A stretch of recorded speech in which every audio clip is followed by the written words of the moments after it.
Кризниот штаб на општина Кочани одржа редовна седница на која се анализираше подготвеноста на дежурните служби и институции за престојниот викенд и забраната за движење на граѓаните. При тоа беше констатирано дека мерките се почитуваат во рамки на владините препораки. Градоначалникот Никол Чуилиев, кој раководеше со кризниот штаб, истакна дека се подготвени со тимови и за услуги на старите, изнемоштени и за лицата со хендикеп.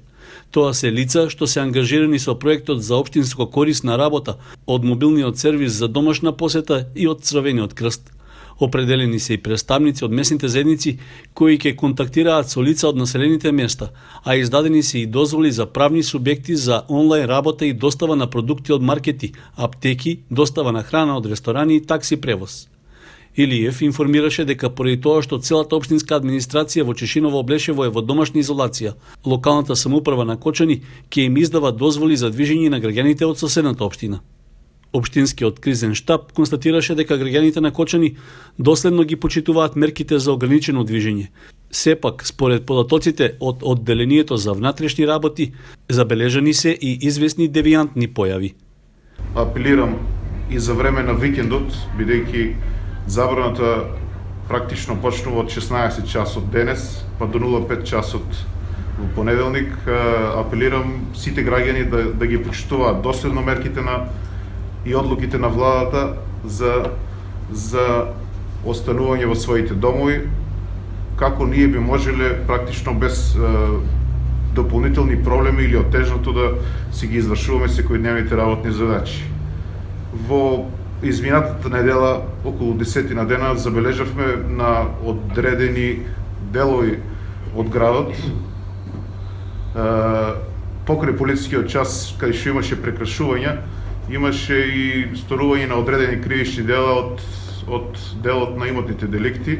Кај матичните лекари од Кочани во изминатите 2 дена се реализирани само 17 прегледи, што е доказ дека пациентите сериозно се придржуваат до препораките за заштита од коронавирусот. Од комуналното предпријатие Водовод имаше препорака во врска со погребите, како и апел до свештените лица. Колку неговата фамилија е позитивна на тоа лице, значи истите не треба да присуствуват и не смеат да присуствуват на погребната церемонија, односно управителот на гробишта го организира погребот. Сакам да упатам, и се пропишени другите работи, како што е сега да не навлегуваме во детали, сакам да упатам и еден апел, обично до црквата, бидејќи имаме забележано во последниот период поповите не носат никакви заштитни материјали по нив. Маски, ракавици, ништо. Ако може да ги исконтактираме тие луѓе да стават на нив ракавици, маски, да избегнеме некоја несакана појава и во тој дел. Според податоците од Центарот за јавно здравје, досега се направени 129 тестови на коронавирусот, од кои 66 се негативни, а за 44 се очекуваат резултати. Во Кочани, Чешиново Облешево и Зрновци досега се евидентирани вкупно 19 лица заболени од COVID-19. Во Кочани продолжува ангажманот на 8 лица од програмата за општинско корисна работа. Тие ќе им бидат на располагање на старите, изнемоштените и на лицата со хендикеп во услови на епидемија од COVID-19. Ангажираните од проектот ќе ги доставуваат потребните продукти до домовите на ранливите категории граѓани, храна, лекови, а ќе плаќаат и сметки. Исто така ќе вршат достава и на потребните работи и за лицата кои претходно ги обслужувале, а ќе одговараат и на повиците од оние што ќе се јават за помош на јавните објави од страна на кризниот штаб при општина Кочани.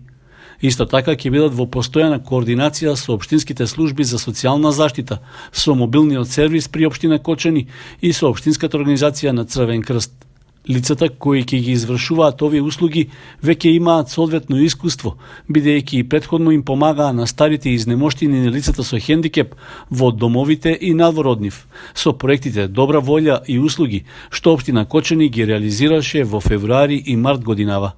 За да се заштитат во време на епидемија, ангажираните лица добија соодветна заштитна опрема, маски, ракавици, визири и средства за дезинфекција, што беа обезбедени од страна на UNDP. Исто така им беше презентирана и обука за заштита при работа.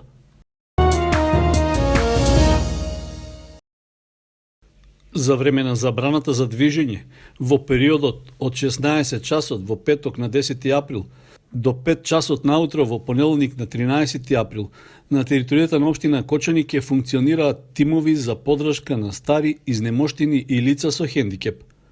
Лицата можат да се јават на телефоните 072 275 689 кај општинскиот службеник за социјална заштита, 076 397 223 во мобилниот сервис за домашна посета и 070 360 855 во општинскиот Црвен крст Кочани.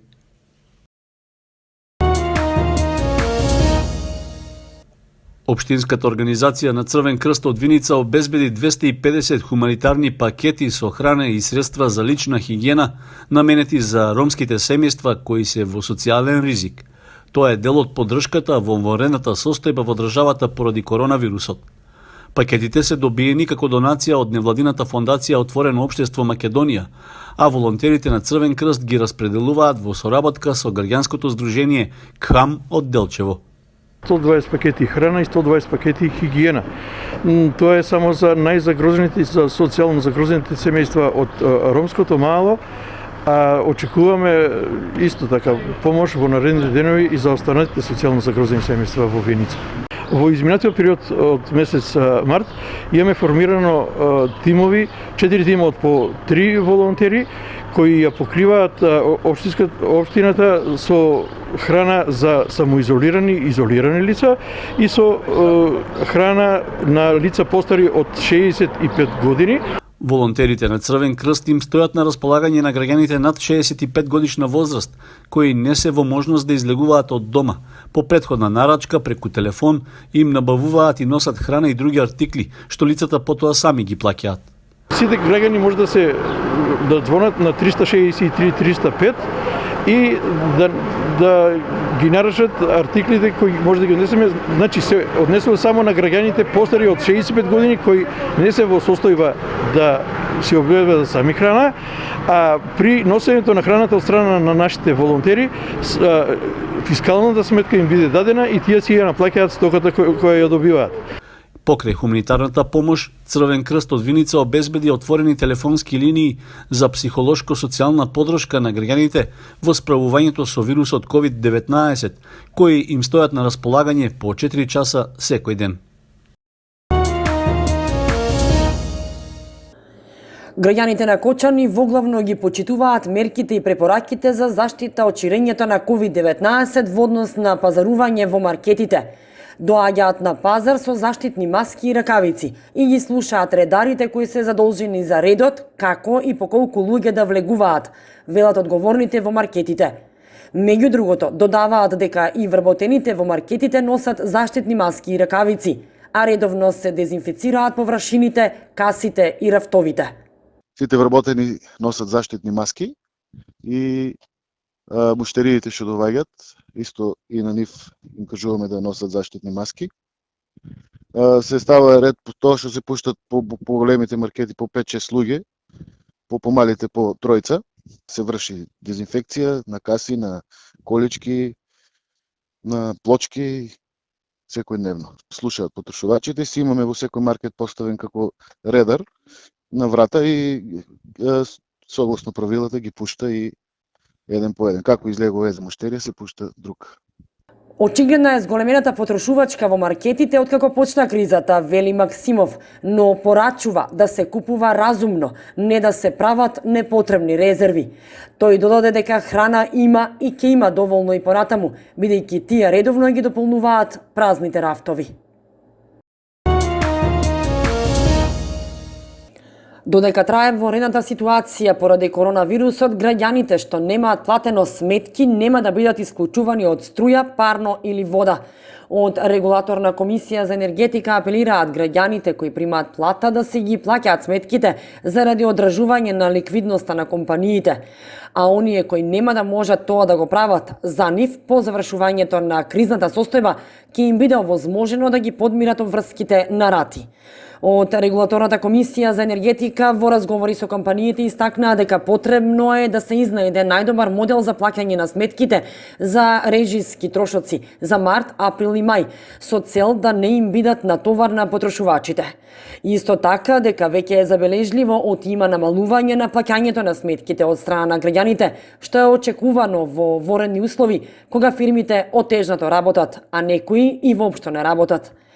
И од Евана вела дека сосема е нормално во моментов кога се бориме со пандемијата, додека се насила воредните мерки и кога поголемиот дел од компаниите отежнато или воопшто не работат и голем број граѓани и корисници работат во воредни услови, да има намалување на наплатата. Енергетскиот систем е комплексен и сите енергетски компании се врзани во круг. Ако наплатата е намалена, тоа влијае на плаќањето на електричната енергија, која Евана ја купува од државниот производител и од други влијае на плаќањето за преносот на истата преку државниот преносен систем, оператор и воопшто одржувањето на енергетскиот систем. Доколку нема наплата, целиот ланец ќе трпи загуби како енергетските компании кои учествуваат во цената, така и компаниите со работници кои го одржуваат системот. Дел од сметката за потрошена електрична енергија е и данокот на додадена вредност, кој е важно да се плаќа за да функционира државниот систем. Во моментов Евана не исклучува поради неплатени сметки, но таму вела дека се разгледуваат начините како да им се помогне на граѓаните да си го подмират долгот. Потрошувачите кои од претходно беа исклучени заради неплатени сметки за електрична енергија, повторно се приклучени на мрежата.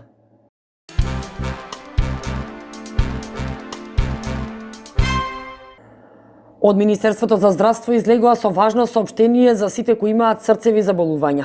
Имено кардиолозите советуваат дека срцевите заболувања го зголемуваат ризикот при пандемија и токму навремените информации и препораките се силно оружје за срцевите болни, кои треба да се запознаени дека имаат зголемен ризик за да може да се заштитат и да го намалат тој ризик од инфекција на дишните патишта со новиот коронавирус. Од тоа што досега се знае, поголемиот број инфицирани, односно кај 80%, инфекцијата ќе помине како лесно заболување со лекување во домашни услови. Кај останатите 20% ќе биде неопходно хоспитализирање поради пневмонија и кај 2 до 5% ќе биде потребно интензивно лекување и асистирана вентилација. Кардиолошките препораки се дека доколку кардиолошки болен се сомнева дека е заболен и има симптоми на COVID-19, потребно е телефонски да се јави кај својот матичен лекар. При тоа да ги наведи сите досегашни кардиоваскуларни диагнози, лекувања и престој во кардиолошка болница. Да ги наведе сите лекови кои ги користи, за да овозможи подобра проценка од матичниот лекар за натамошно постапување. Потребно е препораката од матичниот лекар да се почитува во целост. Повеќето пациенти нема да имаат тешка клиничка слика, дури и да имаат COVID-19, но редовното користење на лековите и запознавањето на медицинскиот персонал кој се грижи за болниот со досегашните лекови е од исклучителна важност. Пациентите кои имаат долготрајна хронична терапија заради ангина пекторис или коронарна артериска болест, треба да продолжат со земање на лековите без разлика дали имаат симптоми на инфекција или не. Повеќето пациенти нема да имаат тешка клиничка слика, дури и да имаат коронавирус, но неопходно е редовното користење на лековите и давање точна и детална информација на медицинскиот персонал за досегашната терапија. Секој кардиопациент треба да дојде со маска со најмногу еден роднина во придружба, кој исто така треба да носи маска, стои во соопштението од Министерството за здравство.